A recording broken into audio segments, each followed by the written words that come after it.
la Fuerza de Tarea Conjunta y el presidente autorizó que se realicen que se tomen algunas decisiones, son fundamentalmente en el apoyo a la Fuerza de Tarea Conjunta por parte del Ministerio del Interior y estamos trabajando sobre eso. Ministro, no necesita con ese tema, pero si la Corte, digamos, emite un comunicado ese mismo día que se hace público un hecho tan grave como el que se mencionó, ¿hay por lo menos un antecedente que haga pensar de que en realidad la comunicación fue el problema o es el problema o es una cuestión casual de este caso en particular?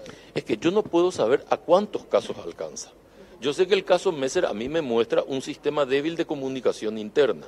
Perdón, el caso Baracat. Me muestra un sistema débil de comunicación interna. Entonces, a partir de ese momento yo tengo que revisar los protocolos. A mí no me interesa buscar un culpable de esta situación. El culpable de esta situación tiene que buscarlo la Fiscalía General del Estado. Lo concreto es que la Corte avisó el mismo día que Lo concreto es que la Corte, el hecho es que la Corte notificó a la policía ese día. Ahora, el hecho es de que eso ocurrió una sola vez o ocurrió en otras ocasiones. Es lo que no podemos saber en este momento y estamos revisando. Estamos trabajando dentro de la policía justamente para acceder a una situación final sobre esto y elaborar un protocolo de notificación que no pase por enviar una cédula, sino que tengamos acceso, todos los sistemas policiales y los sistemas judiciales tengamos acceso a una base de datos donde esto haya quedado registrado.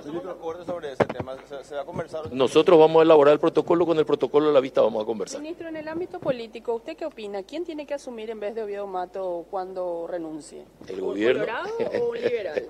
Mire, ahí va a haber un debate interesantísimo y queda en manos de ustedes.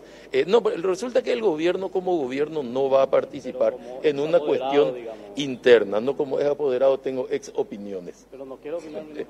No voy a opinar sobre eso. ¿Qué pasaporte se está tomando sobre el caso de la cadete separada? Y acabo de explicar que yo no puedo hablar de eso, es un tema militar y el comandante en jefe por la vía institucional va a hablar de eso. En el caso de la policía, la cadete que estaba embarazada y que fue separada por eso.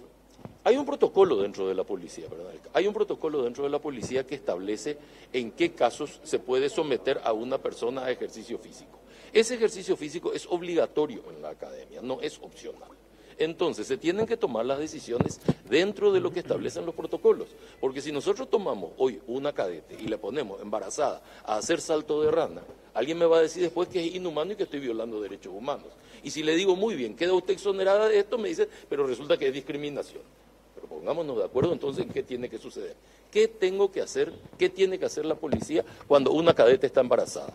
Esa es la pregunta. Y si reflexionamos sobre eso, yo entiendo que la actuación de la policía ha sido correcta. No se le cortó la carrera, se le dio la licencia que establece la ley. Es la ley la que establece la licencia. Toda mujer embarazada tiene derecho a una licencia en el desarrollo de su actividad laboral. Bueno, esta es una actividad similar a la actividad laboral, de mayor riesgo incluso. Entonces, si yo le obligo a que cumpla el protocolo de los institutos de enseñanza, entonces soy yo el que está vulnerando la norma. Y ustedes me van a decir, ¿cómo es posible que la policía le esté haciendo hacer salto de rana a una mujer embarazada? Va a ser esa la pregunta. Ministro, ¿usted cree que tiene que hacerse la reforma del servicio militar obligatorio tras todos los hechos que ocurrieron en estos días? Pero el servicio militar obligatorio ya está establecido en la Constitución. Obviamente, pero la modificación estoy hablando. Yo creo que la modificación sí se tiene que llevar adelante y la objeción de conciencia, que es el punto, se tiene que realizar dentro de la fuerza, no fuera de la fuerza. O sea, no hay nada que me autorice. Pero ahora se desprestigió mucho las Fuerzas Armadas, más que nada las Fuerzas Militares con lo que ocurrió. Bueno, pero hay muchas cosas que estaban desprestigiadas y yo creo que hoy en muchas de esas cosas usted vuelve a tener credibilidad.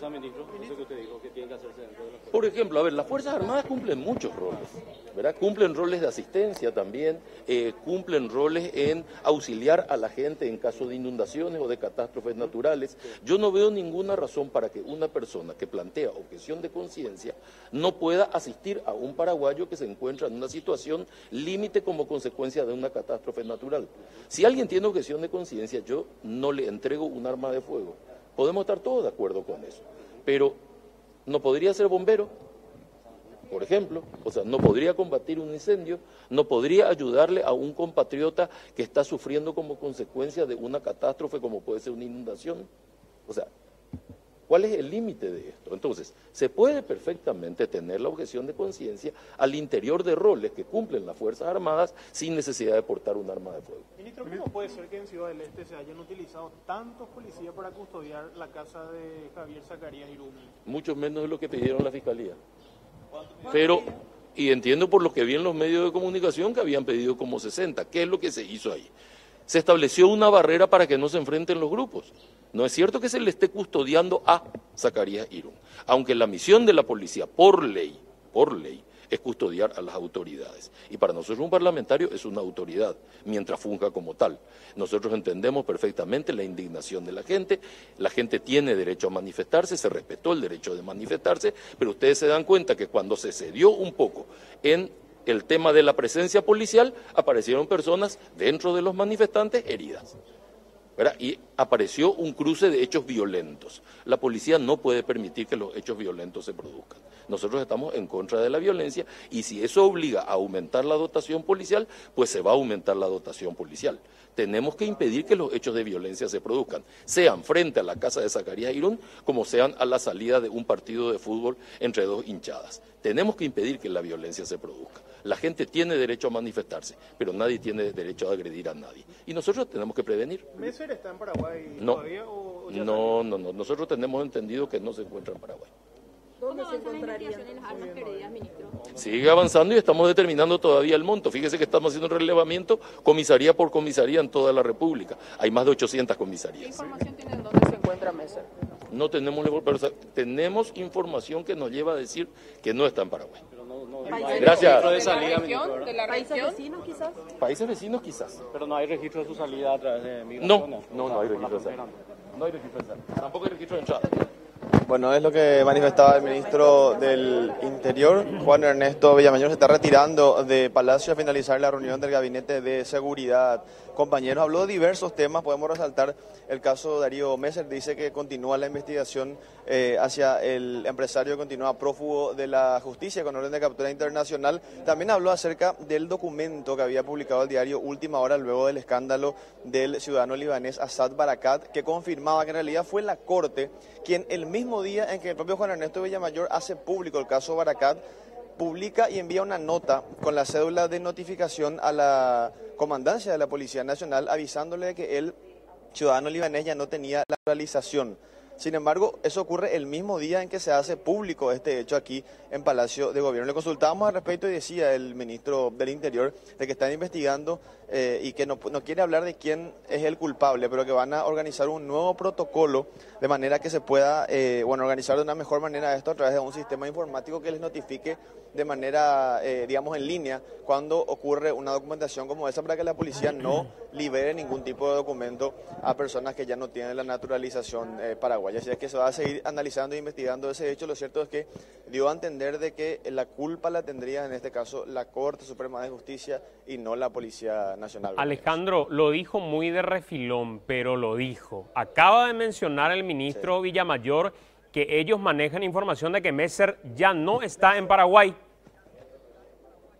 Efectivamente, lo dijo y también dice que no tiene o no existe un registro de entrada ni salida del país, pero lo que maneja inteligencia es de que él ya no se encontraría en territorio paraguayo, estaría más bien quizás en algún país vecino, decía también el ministro del Interior. Bueno, es por lo menos la primera vez que lo escucho hablar en esa línea al ministro Villamayor con respecto a Messer, porque hasta ahora todo hacía suponer que estaba todavía en Paraguay de alguna manera, según las fuentes policiales del gobierno anterior. Pero sin embargo, lo que dice Juan Ernesto es que a partir de ahora ellos consideran que Messer ya no está en el país. ¿Con quién está Mario Abdo Benítez en este momento, Alejandro?